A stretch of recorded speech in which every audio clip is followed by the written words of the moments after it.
chapter 2. We're doing from chapter 2 today. Text 660. So welcome all our viewers online. Thank you for joining us. And everyone here at the Manor today. Thank you for joining us today. So this evening we'll be doing a Bhagavad Gita class from Bhagavad Gita as it is. Chapter 2, verse 60, contents of the Gita summarized. It's a nice, interesting verse. It's a very practical, related verse that we all face day to day in our day-to-day lives. So it's a nice, interesting topic. Let's see what we can discuss and what pointers we can take home with us today. Yeah, okay.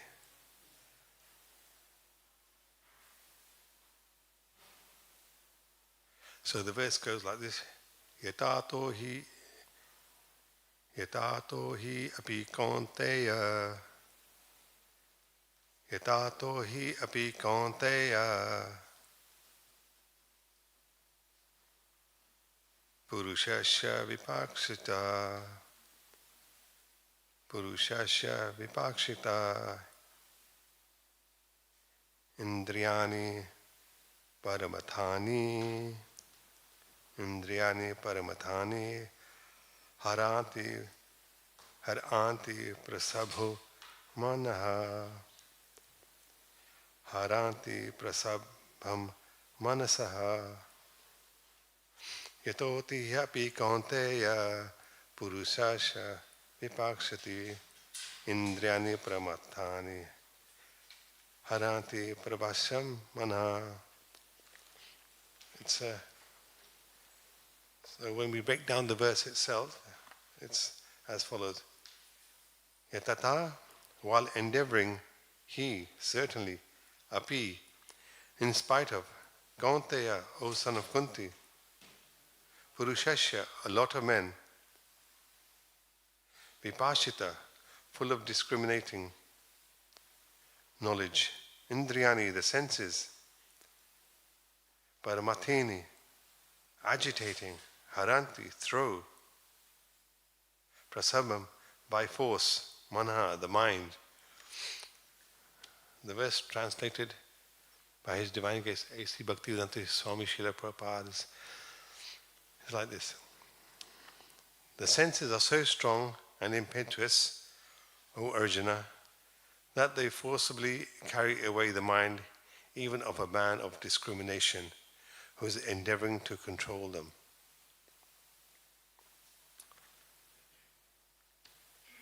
So the purport by His Divine Grace A.C. Bhaktivedanta Swami Srila Prabhupada Ki Jai. There are many learned sages, philosophers and transcendentalists who try to conquer the senses, but in spite of their endeavors, even the greatest of them sometimes fall victim to material sense enjoyment due to the agitated mind. Even Vishwamitra, a great sage and perfect yogi, was misled by Menaka into sex enjoyment, although the yogi was endeavoring for sense control with severe types of penances and yoga practice. And of course, there are so many similar instances in the history of the world. Therefore, it is very difficult to control the mind and senses without being fully Krishna conscious. Without engaging the mind in Krishna, one cannot conquer the material engagements. A practical example is given by Sri Ramanujacharya, a great saint and devotee, who says, since my mind has been engaged in the service of the lotus feet of Lord Krishna, and I have been enjoying an ever new transcendental humor, whenever I think of sex life with a woman, my face at once turns away from it and I spit it at the thought. Krishna consciousness is such a transcendentally nice thing that automatically material enjoyment becomes distasteful.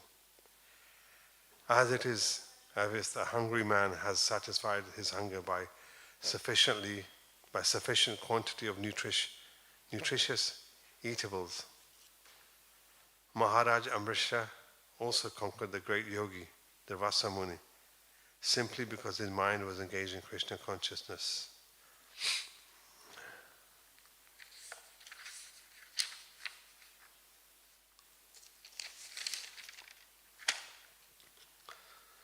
So we say prayers before we start.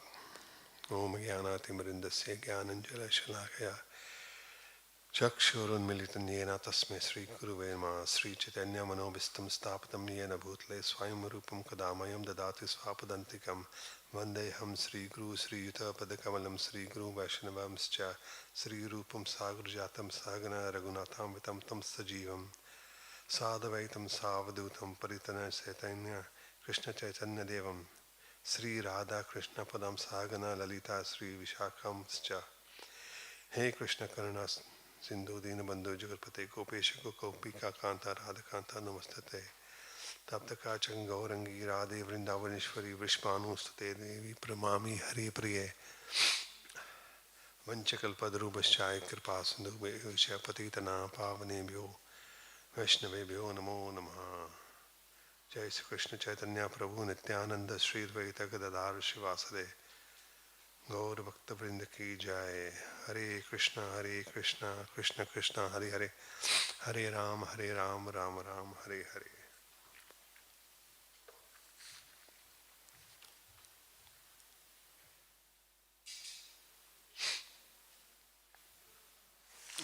So this is a very nice, interesting verse. So in the previous few verses, Krishna is explaining about the senses and what they are and how they can disturb us and what we can do to conquer those senses. Now we know there are 5 different types of senses. Okay, the first is our ears that we listen with. Next is the eyes that we look with. And then we have the nose that we smell with, the tongue that we taste with, and our skin, the sense of touch.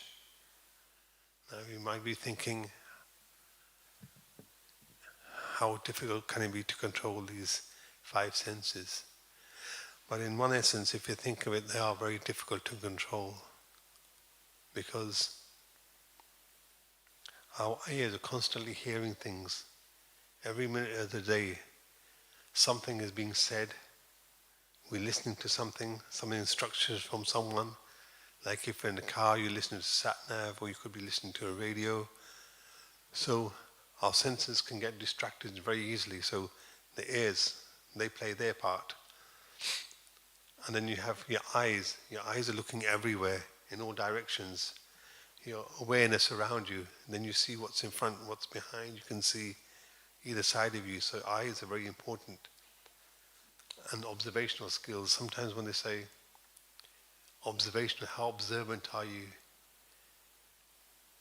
Are you aware of your surrounding, what's happening? Are you aware of yourself within that surroundings? And then you have the nose for smell. Again, the nose provides us with smell. When you have different types of food, different types of preparation, it's a certain type of smell. When you walk in a very bad, dirty place, there's a different type of smell, very pungent smell. And then certain smells, like perfumes and things, they can trigger off memories within the mind. So the nose, that the smell there, that's very powerful. And then it can take you back so many places. And then you have the tongue, which is the taste. When we say the tongue, there's many food preparations that come to mind of the tongue. When you think of just something in your mind, you'll automatically think, oh yes, I know what that is. This is very good. And your mind travels away to think of those things. And then you've got touch. When you touch something, you remember it. You think, oh, I felt this before. This is so nice. Oh, I remember what this is. So all these are our senses, they all play their part, and it's difficult to control them. We have many of examples that we can use. I mean, the ones that when I initially started, when I give my own example is,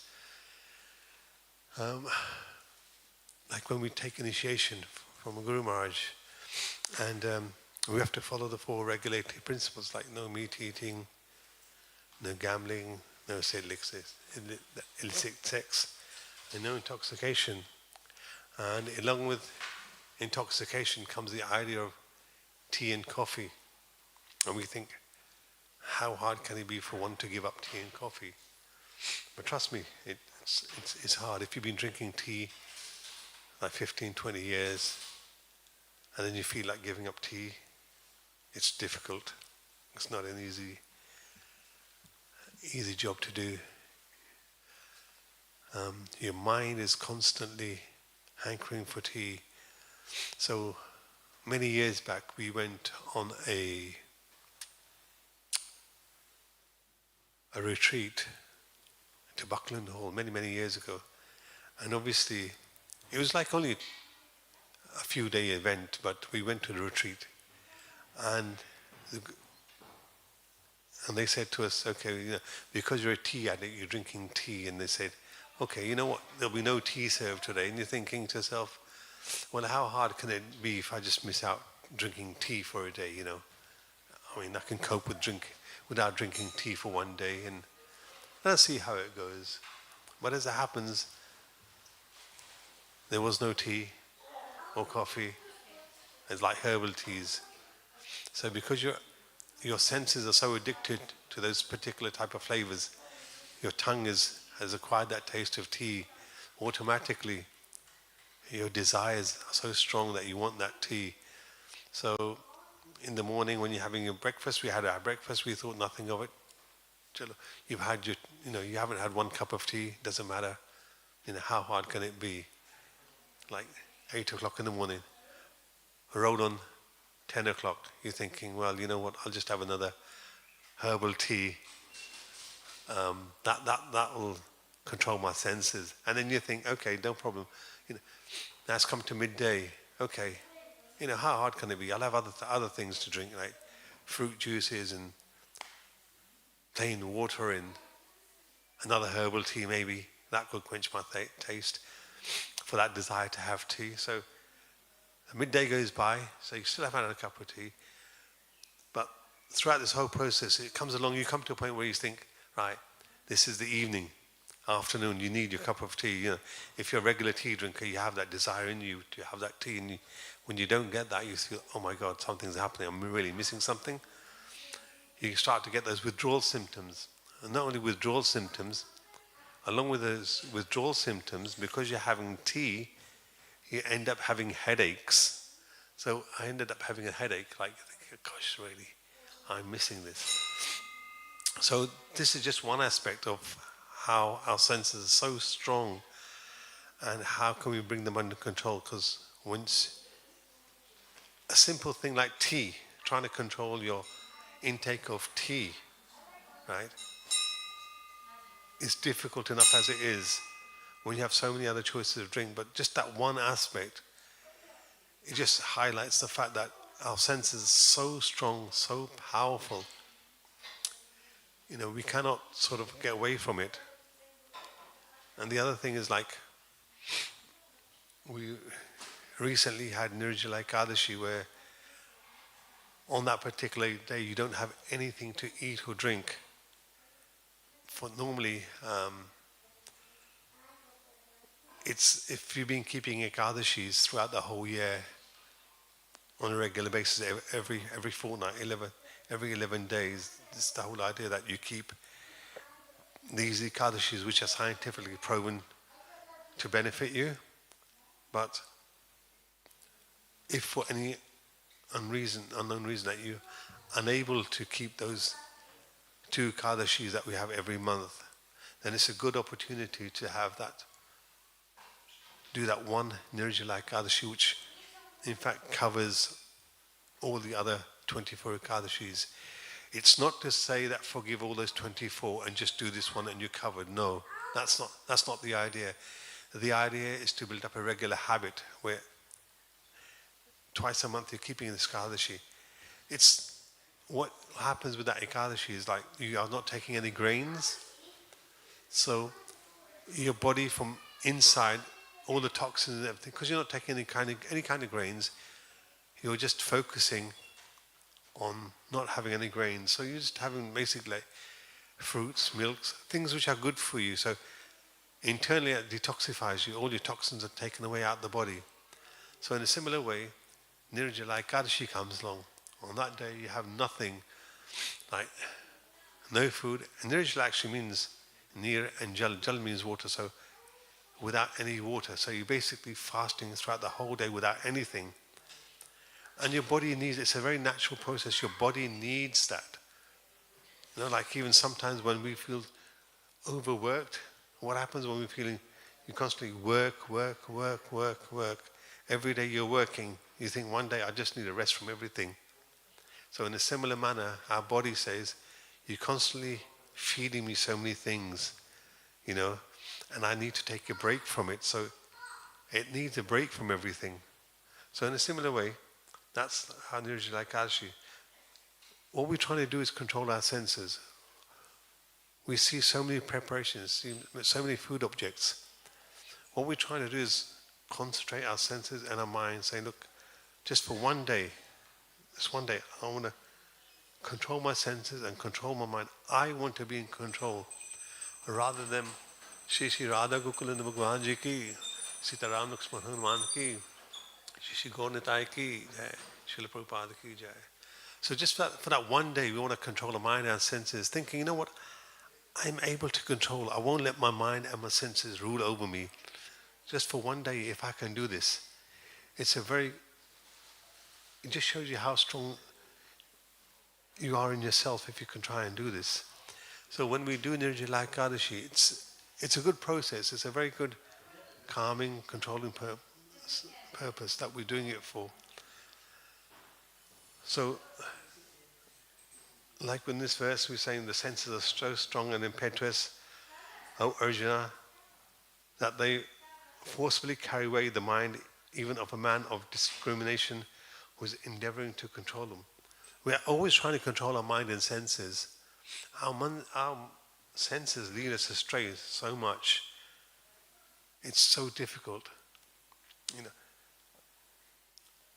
on a hot sunny day like this, I mean, if the doctor has said to you that you can't have anything cold because it's not good for you, having any cold products is very good for you, and yet you see someone having ice cream, your mind would automatically go to the fact that I want that ice cream, I like that ice cream, even though it might not be very good for you, it might be harmful for you, but our senses are so strong that if you give in to your senses, you think, what's the harm? What's if I have one ice cream? What harm will it cause me? Okay? But then, is that what you really want to do? Or if you on a hot day like this, someone says, don't take any cold drink, just have a hot cup of tea or coffee. Tea is mostly herbal tea we have. And you say, well, no, it's too hot. Why should I take anything hot on a hot day? We forget that Ayurvedically, your body needs hot food inside you. You know, cold foods lower the body's metabolism, whereas hot foods increase the fiery digestion inside your body. So our senses are still playing up, saying, no, you know what, it's a hot day. It's common sense. It's a hot day. You need something cold to cool you down. You know, on a hot day, you can't have something hot. It'll just have the reverse effect. And that's what we think. So, similar way, our senses are very strong. I mean, if children, I know a lot of children have chocolates. They're so tempting, and even if you say to a child, no, you can't have a chocolate. But their minds are so strong, their senses are so strong. Because sometimes, even as adults, when we think, you give a name of a chocolate, you think, oh, I'm going to have this chocolate. Many years ago, you can just remember, oh yeah, I used to have that when I was. see, the senses and the mind sort of are intertwined, interlinked with each other, because when you think of something, that taste automatically with the senses automatically appears on your tongue, and you can sense that, and automatically you can go back in time, like, I don't know, let's see, I don't know, what sort of chocolates am I? There's so many, even back in my days, like you had, I don't know, like Milky Bar. You don't have to see much of that now. But then again, you can reminisce, oh yeah, in my younger days I used to do this. The mind will go back and you think, oh yeah, this is what it tasted like. So these are the senses for you. And they are so strong that everybody's trying to control them. Similar way, if you have someone who's diabetic, you tell him don't have anything which is sweet, you'd obviously still want to say, just let me have a little bit. Doesn't matter. Even though I'm diabetic, chalo, chalega. Just a little bit is okay, and I have something salted. Doesn't matter. But that's how difficult our senses are. We get so accustomed to our senses and using our senses for anything that we see and want to do. Automatically, a good example I have is like when quite often we go out to shopping and things, just, initially, like we say, we walk to the shops, and then you think, yeah, it's a good day, let's walk to the shops, not bad.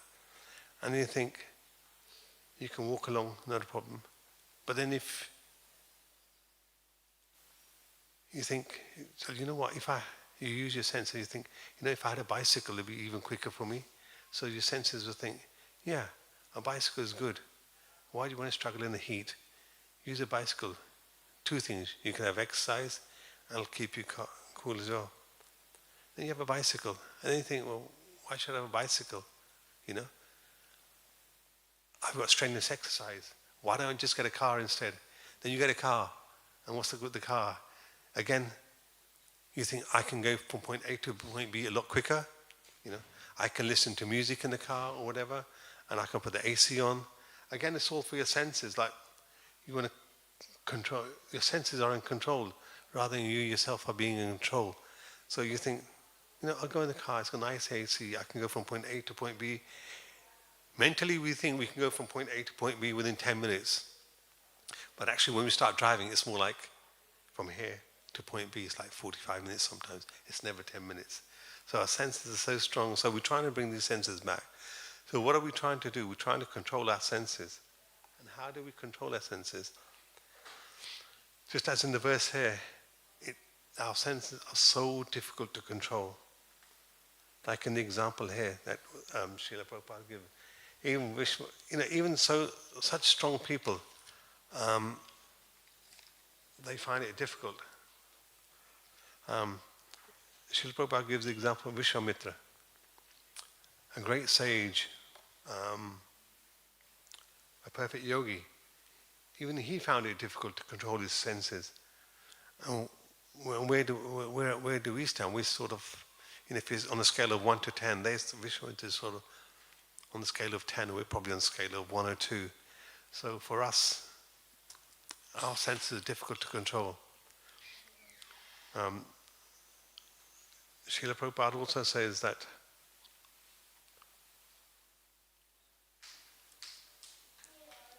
our senses, they play havoc on us. Because in a nice verse, just a couple of verses back, Srila Prabhupada says, Bhoga Ashvarya Prashaktanam Buddhi Samadhu Na Vidhayate. Those attached to sense enjoyment and material attachment become bewildered, for devotional service to Supreme Lord doesn't take place. Because no matter how much we try, our focus should be on Krishna consciousness. Because now how do we control our senses? Now we can control the senses is, like we say, it's impossible, but it is possible in a way. Like Srila Prabhupada always says, the word impossible doesn't exist in his dictionary. So he goes, that word doesn't exist as possible. So when we look at and how is it possible? It's only possible if our foundations are strong, now when we say foundations are strong, our initial learning, our initial process of learning, that's what makes us strong. And how do we make our foundation strong? It's with our sadhana. Now when we say sadhana, what do we mean by that? It means that our process of devotional service. There's 9 processes of devotional service. Starts from hearing, chanting, remembering, hearing, chanting, remembering, serving. Then when we think of hearing, we think, who is the person, who is our example that we can follow for hearing? The classic example that we have is Maharaj Parikshit, when he only had 7 days to live. Like I said, the 5 senses, hearing, he used his sense of hearing. For 7 days he listened to Srimad Bhagavatam constantly. And that's all he had. His mind was absorbed just in listening to Srimad Bhagavatam from Shukadeva Goswami. And then the next one is chanting. Chanting, you can also say, chanting is chanting on the beads or when you're reading from the books. And the best example we have of that, again, one of the 5 senses, which is the tongue, which is Sukadeva Goswami, when he actually read the Srimad Bhagavatam to Parikshit Maharaj. And then we have remembrance. And the best example we have that is Prahlad Maharaj, because he's constantly remembering the Lord, constantly. Because his father was a demon, Hiranyakashipu, and then he was serving Lord Hari with his mind and everything he had, constantly in remembrance, all the time. And then we can serve the Lord. And a good example of that is Lakshmi Devi. She's constantly serving Lord Vishnu. Then we have deity worship. Again, you're serving the Lord, you're using your mind, your senses. Like when you're on the altar, you can see, you're ringing the bell, you can hear the bell ringing for the Lord. Your incense that you're serving the Lord. Again, you're offering flowers to the Lord. So all parts of your body are being used in service of the Lord. And prayers are very powerful, as we know. I'm sure everybody here prays at some time of the day, whether it's once a day, twice a day, or even every day, 3, 4, 5 times. But we all do prayers. Prayers are very strong. So that's another process of devotional service. And then you got this as a dasyam, as a servitor. And a classic example of that is Lord Hanuman that we have. He's always serving. So we can always serve the Lord in whichever capacity we can. So you're using your mind, your senses, everything in the service of the Lord. And then you have a friend. Treat the Lord as your friend, just like Arjuna. He made Lord Krishna his friend, and look what happened. He just. And the final one is when you totally surrender. You said, "I surrender everything to you, my Lord." And a classic example of that is Bali Maharaj, when we have. So that's our foundations. That's where all our foundations actually come from. These 9 processes of devotional service are there to make our foundation strong. Because like when you're building a house, if you have a house, and when you dig in the house, the government inspector will come and check your foundations, how deep are the foundations. Now if your foundation is only so high, and you think you want to put it like a 3 or 4 story building, the inspector will say these foundations are no good. You can make them now, you can make your house now, but within a few years it'll fall down.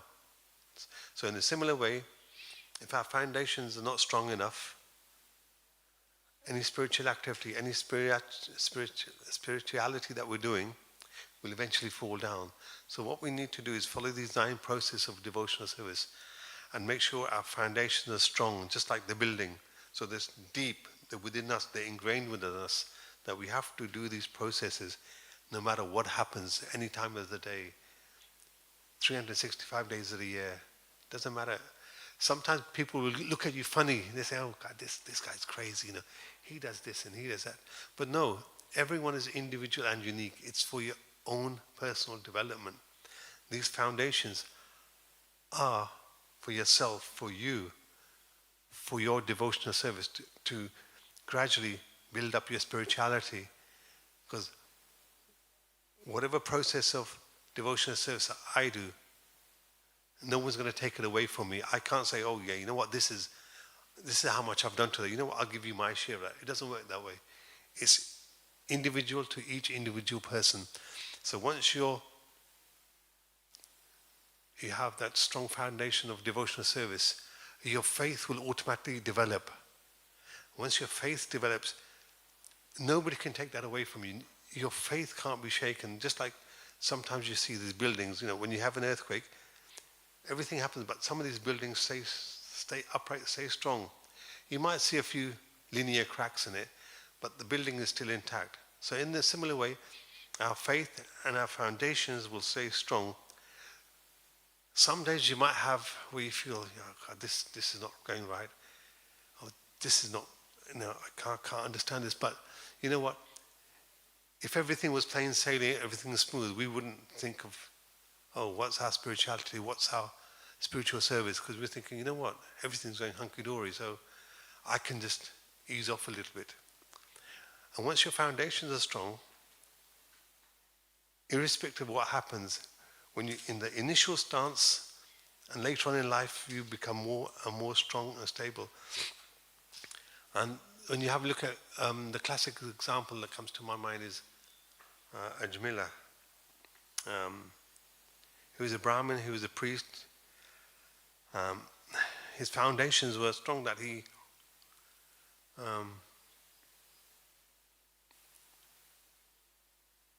for he's been serving the Lord so much.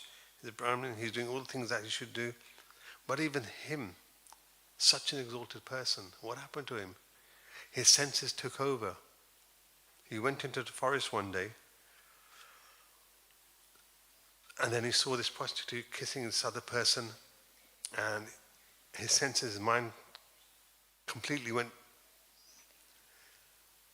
other thoughts. He goes, and that's all that stayed on his mind.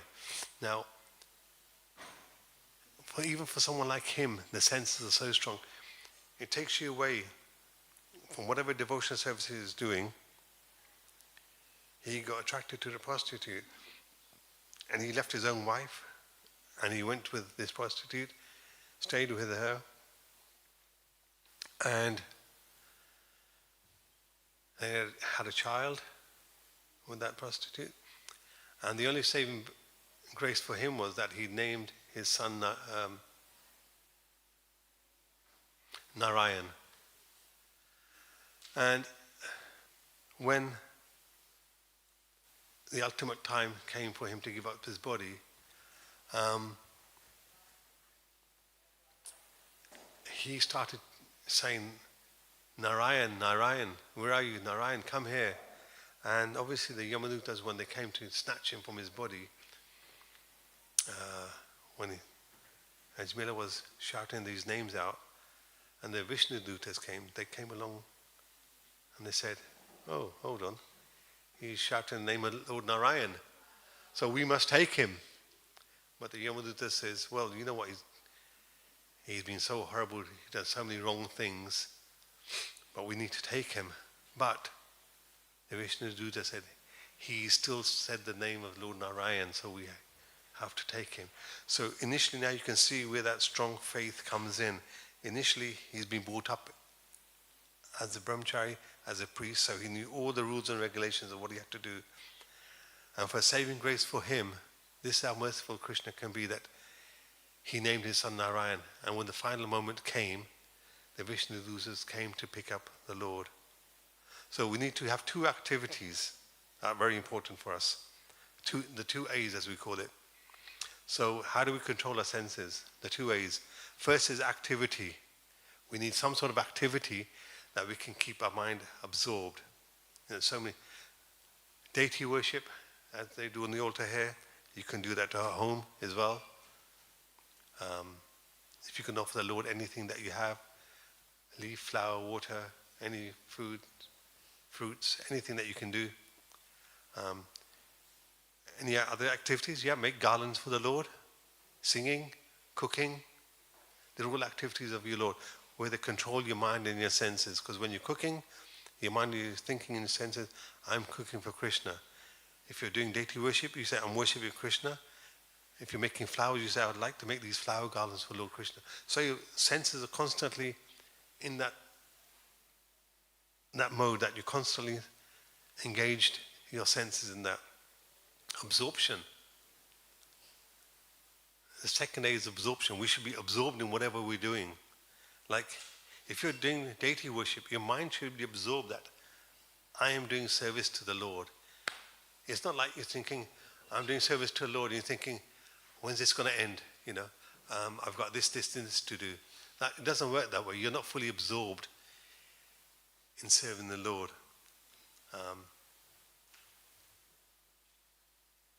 When you're cooking for the Krishna, be fully absorbed. Your mind, being Krishna conscious, thinking, okay, if I'm cooking this for Krishna, how can I make it better for him? Any kind of prep, I'd like to make it much better for him. How can I do that? Your mind's absorbed constantly. Like when you go shopping to buy things, you think, well, what would Krishna like? What do you think I should get for Krishna? Is this nice? Can I make this for Krishna? Would he enjoy it? You put your love, your heart and all your effort into it. That's all your senses are coming in there. When you're singing for the Lord, you're not singing for name, fame and glory. You're singing for Krishna's pleasure. So you think, Krishna's not looking at how you're singing or not. He doesn't need you to be a top-class singer, no. On, Britain's Got Talent or something, no. It's with your love and devotion that comes straight from the heart. That's what he wants to hear from you, That's what it is. So devotional service is something that we need to do, all these activities. We need to keep our mind absorbed. Singing, like when you're driving the car, you can put kirtans on, bhajans, and your mind and senses automatically, when we say Krishna conscious, that means you're 24/7, you're absorbed in Krishna, irrespective of where you are, time, place, or circumstance. You're constantly thinking, you're absorbed, you're surrounded with something to do with Krishna, Like when you're driving, you can listen to lectures, listen to kirtans. You're at home, you've got pictures on the walls, you're serving at the altar. Another thing is absorption, reading the books whenever you get a chance, whether it's in a book now or on a tablet or on the phone. There's so many opportunities to do that. So these must remain constant all the time. 7 days a week, 365 days a year. 24 hours will be nice if you can do it. But even if you can do 20 hours, that would be nice as well. Because sometimes we find it's hard to concentrate our senses. They're still going to wander off here, there, everywhere. But sometimes, like when you travel on train, you see a lot of people, they're reading their book, their mind is focused, the senses are controlled there. Or you have your earphones in your ears, you're outside, you're not worried about what outside is happening. You know where you want to go, so you know you're coming off this station, and you see on the map, all right, I've got 10 stations to go. That's it, fine, no problem. And you're absorbed in listening to whatever you're doing. So that's how we're controlling our senses. The other option is stay focused. See the path ahead that you're going on. Because it's like a sat-nav, on the spiritual journey, trying to control your senses. Like the moment you deviate, when you're driving a car, the moment you deviate, the sat-nav will say turn left, turn left, turn left, or turn right, to take you back on the path. So we have the option, whether you go from point A to point B, in the route that the sat-nav is telling us, or you can have your own route. You're thinking, oh yeah, I think I know what this is. Yeah, let me just try to turn this way. And it might take you a dead end. You might get lost, or even the sat-nav doesn't know where you are. And then you have to come back again. And then your journey starts again. So what's happening? You're having breaks in your journey.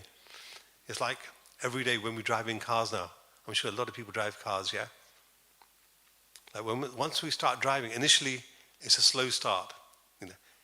You go into the first gear, speed up a bit more. You go in the second gear, speed up a little bit, third and fourth.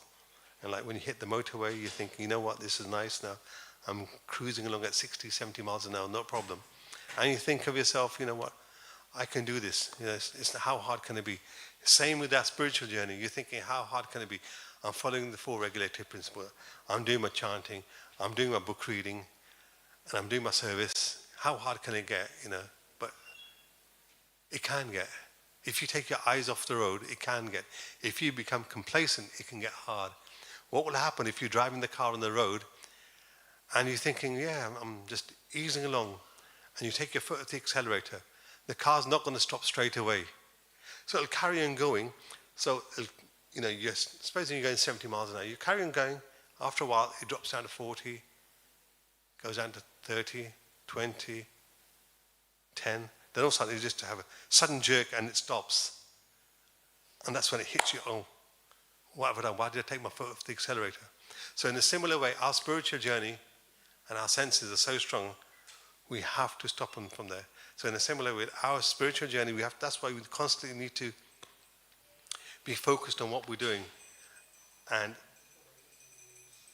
not lose control. Otherwise, what's going to happen? Our spiritual journey is going to be like that, going at 70 miles an hour. Then all of a sudden you see the dip come in, and one day you're going to get something hit you, you think, oh my God, I need to go back. And then again, you have to go through the whole process again, build up your speed constantly. But rather than being complacent and not looking at what you're doing, it's best if you focus on our journey of our spirituality, control our senses, be absorbed in Krishna consciousness. People find it, when you say be absorbed in Krishna consciousness, they say, how can you be absorbed 24/7? But there's so many ways that you can do it. You know, constantly, you know, if you're at work, people quite often will say, how do you think you can be absorbed in Krishna consciousness? There's one devotee where he works, and then he's got a picture of Lord Nrsimhadev there, you know, and a lot of people are asking, like, you know, he's got it there on his desk, Lord Nrsimhadev, and you think, and the people look amazed. They say, so, who's that? They go, who's that? And they said, that's my God. He goes, wow, he's fearsome, isn't he? He goes, yeah, he's fearsome if you don't like him, but he's so loving and peaceful once you get to know him. So that's just a small, like, if you want to be absorbed in Krishna consciousness, you know, you have a small picture. Okay, you know, on your workplace, so you can think of him, and you know, when you have a few minutes, take snippets. When you have a tea break or something, just take a snippet out. Maybe read a verse on your phone, or if you have a book, just read a book or just listen to a kick. Because even at my work, you know, I sit in front of the screen all day, and they say to us, you have to take a break after an hour and a half. After 90 minutes, you must come off the desk and take a break, do something different, then come back in, because you can't concentrate for so long. So that gives us an ideal opportunity, just like, okay, you get off the desk, whatever you're doing, go away and come back like 10, 15 minutes later, you know, which comes quite handy. So I think time is running short, so I better sort of, only 4 more minutes to go. So just a quick re-summary.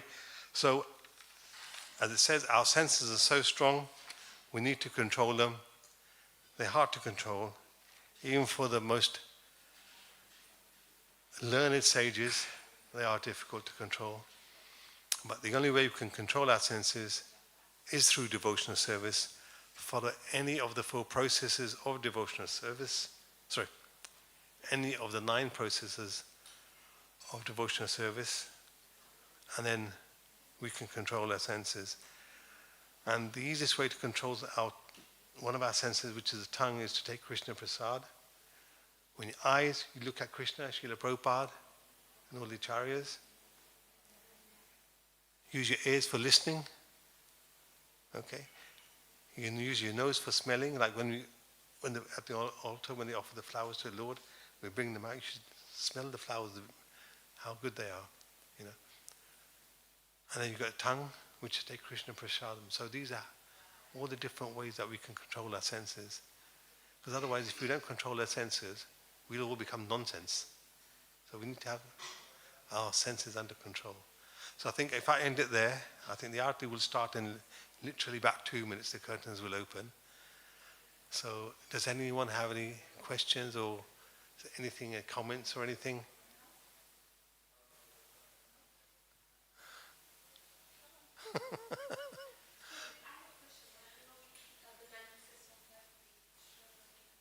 Mm-hmm.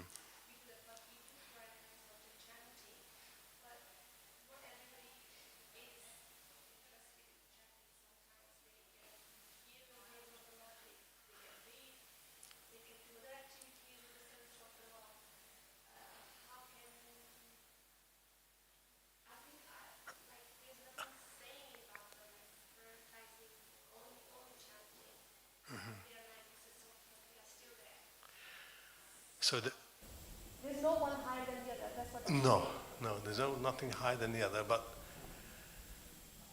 the best process is chanting. Chanting is the best process. Now the thing is, there's 2 ways you can do it. You can either, the best option is if you have beads that you can chant on. Okay? Which you focus your mind and concentrate and listen. So you're doing 2 things at the same time. You're chanting and you're listening. So you're chanting on the beads and you're listening to yourself. How am I pronouncing what I'm chanting? Is it correct? Is it to... And you understand and listen to each and every word. So that's the proper way of doing it. But it's always time, place and circumstance which comes into effect. Now, the other process is, if you don't want to be in... I talk to the outside, okay? The artist will start. Okay. Shri Shri Radha Gokulanand Bhagwan Ji ki, Sita Ram Lakshman Hanuman Ji ki, Shri Shri Gaur Nitai ki, Jagat Srila Prabhupada ki.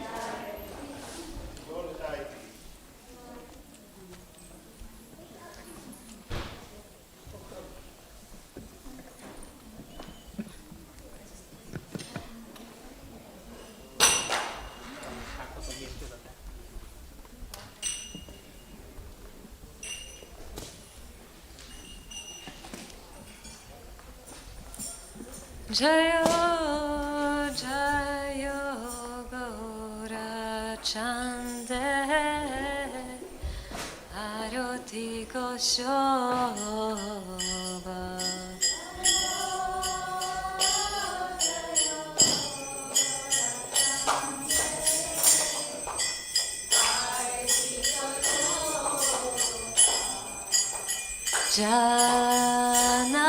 Janavita Tavana Jagamana Loba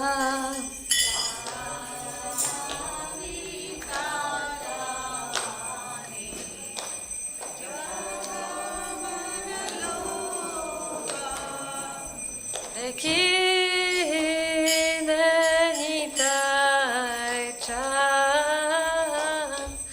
Bame Karadara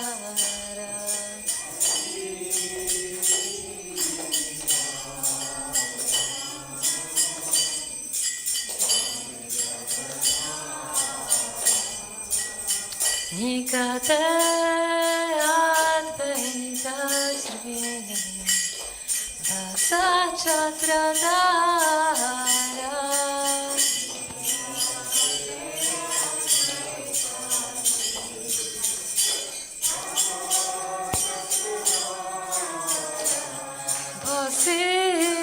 Bosiyate Gaura Chan Ratna Sinhasana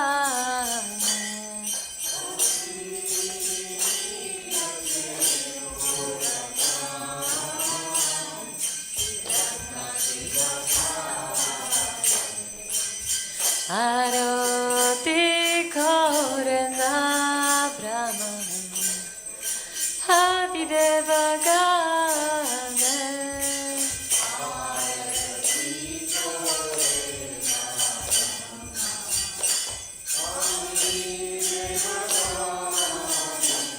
Nara Hari Adi Kori Chamaradulaya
Sanka bhaje Ganta bhaje Madur madur madur bhaje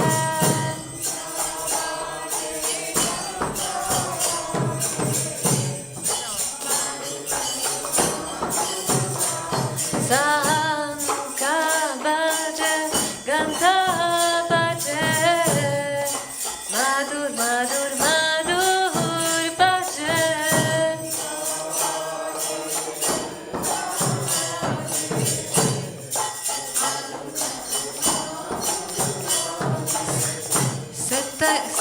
Nitai Gaura Hari Bol, Hari Bol, Hari Bol, Nitai Gaura Hari Bol, Hari Bol, Hari Bol, Nitai Gaura Hari Bol, Hari Bol, Hari Bol, Nitai Gaura Hari Bol.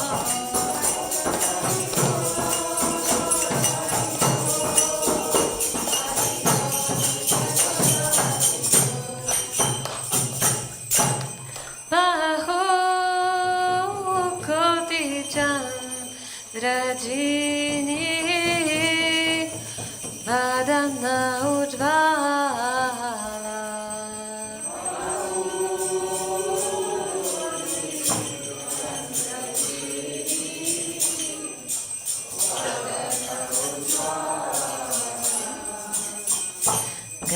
Garadesha Banamala Kore Jalamala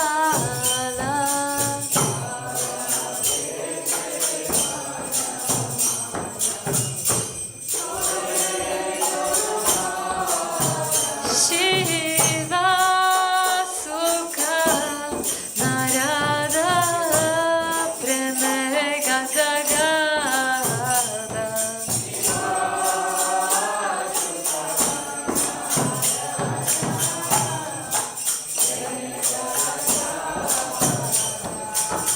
Bhakti Vinoda Jaka Gaurara Sampada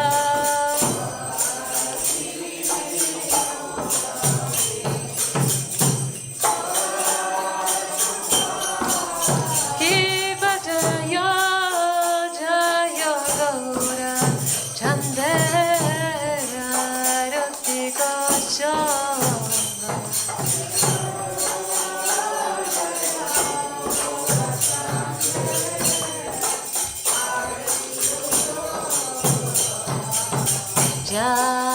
Janavita Davane Jagamana Loba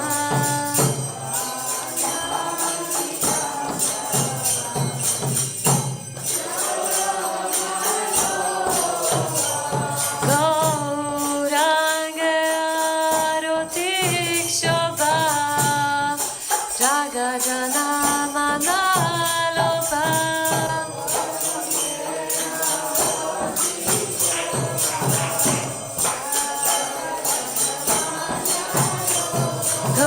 Gauranga Rotik Shobha Jagajana Manaloba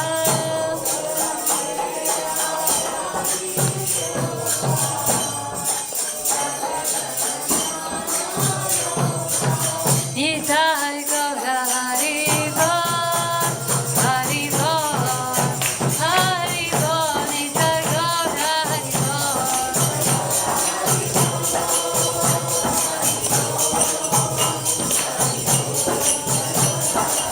Nitai Gaura Hari Bol, Hari Bol, Hari Bol, Nitai Gaura Hari Bol.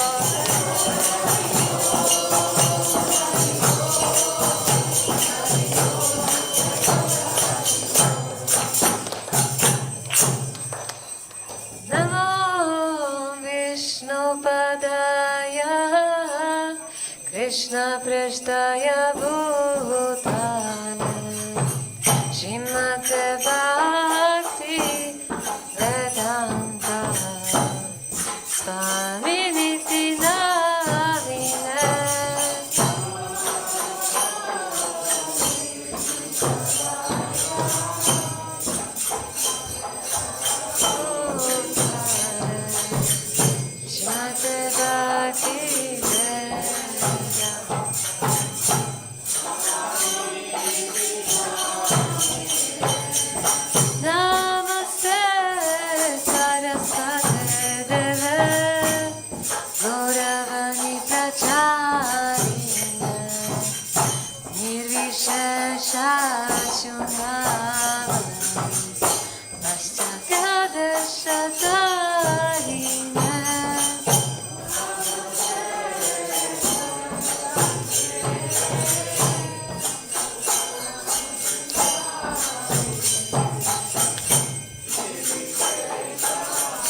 Krishna Krishna Hare Hare Hare Rama Hare Rama Rama Rama Hare Hare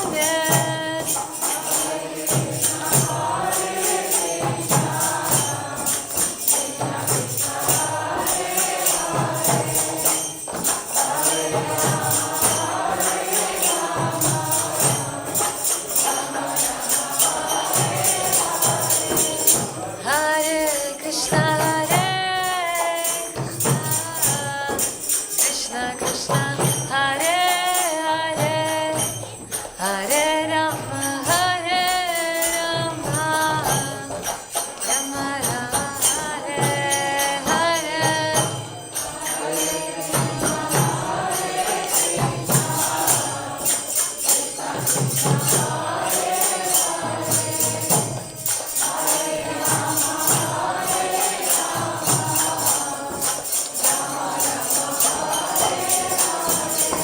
Hare Krishna, Hare Krishna, Krishna Krishna, Hare Hare, Hare Rama, Hare Rama, Rama Rama, Hare Hare.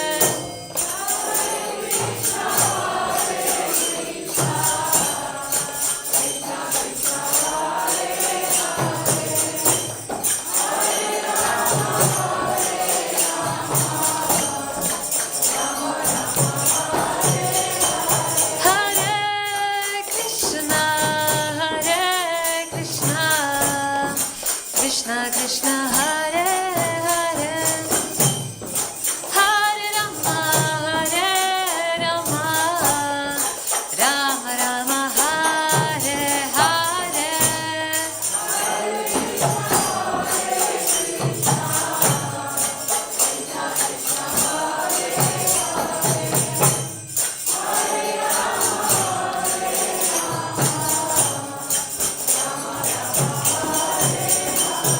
Hare Krishna, Hare Krishna, Krishna Krishna, Hare Hare, Hare Rama, Hare Rama, Rama Rama, Hare Hare.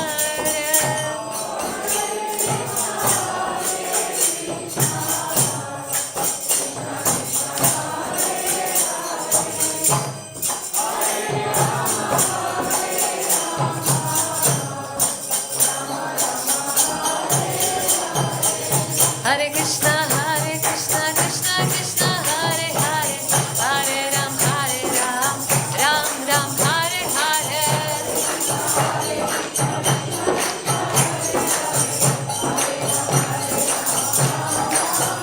Hare Krishna, Krishna Krishna, Hare Hare, Hare Ram, Ram Ram, Hare Hare.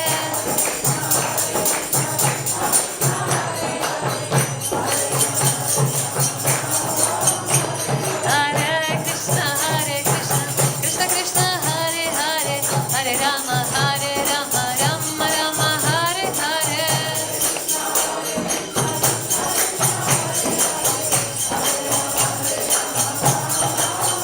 Hare Krishna, Krishna Krishna, Hare Hare, Hare Rama, Rama Rama, Hare Hare.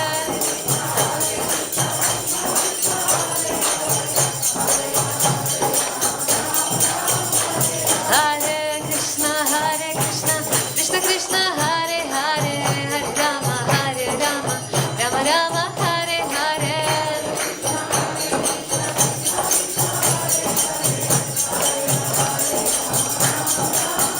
Hare Krishna, Krishna Krishna, Hare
Krishna. Thank you for taking part in Arati. So we're going to recite Pramandvani prayer. So we ask everyone to bow down. If you cannot bow down, you can fold your hands. Jayam Vishnupad Paramahamsa Parivrajagacharya Ashtatarshati Shimad, His Divine Grace Bhaktisiddhanta Saraswati Goswami Prabhupada Ki. Jayam Vishnupad Paramahamsa Parivrajagacharya Ashtatarshati Shimad, His Divine Grace Bhaktivedanta Swami Srila Prabhupada Ki. Ananta Koti Vaishnava Vrinda Ki. Namacharya Srila Haridas Thakur Ki. Prem se kaho Shri Krishna Chaitanya Prabhu Nityananda Shri Advaita Gadadara Shiva Sati Gaura Bhakta Vrinda Ki. Shri Radha Krishna Gopa Gopinath Shri Makunda Radha Kunda Giri Govardhan Ki. Vrindavan Dham Ki. Mayapur Dham Ki. Jagannath Kshetra Dham Ki. Ganga Mai Ki. Yamuna Mai Ki. Tulsi Maharan Ki. Harinam Sankirtan Yagya Ki. Samaveda Bhakta Vrinda Ki. All glories to assembled devotees. All glories to assembled devotees. All glories to assembled devotees. All glories to Shri Guru and Shri Gauranga.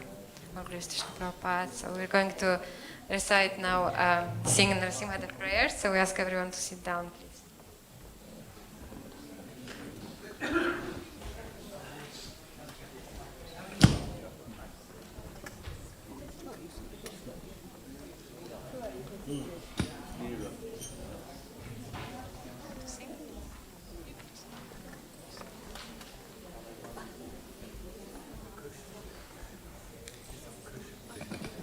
Namaste Narasingahaya.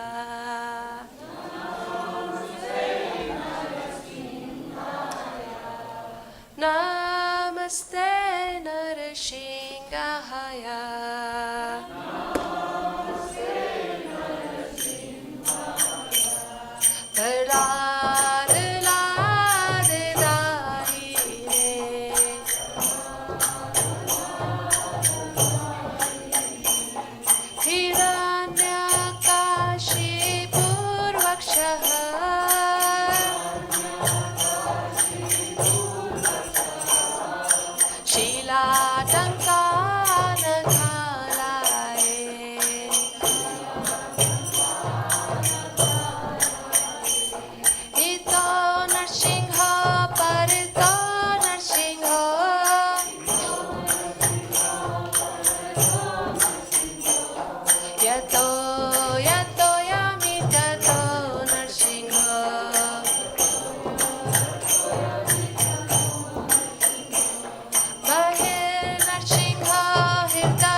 Jaya Jayo Prabhupada, Prabhupada, Prabhupada, Jayo Jayo Prabhupada.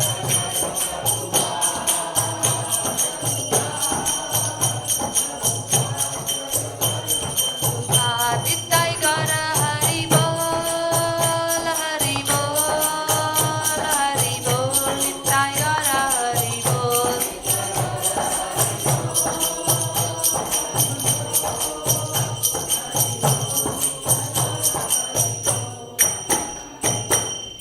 Nrsimhadev Bhagwan ki jai, Prahlad Maharaj ki jai, Bhaktivedanta Swami Srila Prabhupada ki jai, Bhaktivedanta Menardham ki jai, Gaurarati ki jai, Nitai Gaur Premanande Hari Hari Bol.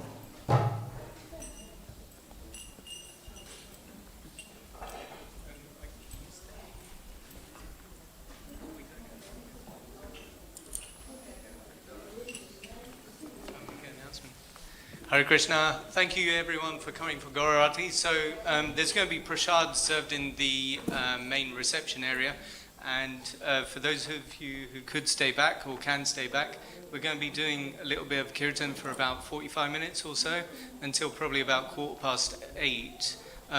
And it's for my mother who sadly left her body on the 5th, so a few days ago. So so if you can stay back, hopefully I can pull together some devotees to sing some kirtan, and we can relish in the holy name as an offering to my mum, who is Saroj Bala Bhimjani. Hare Krishna. But yeah, feel free to go out to the reception area and get some Mahaprasad. And those of you who can't stay, Hare Krishna, and please do come again.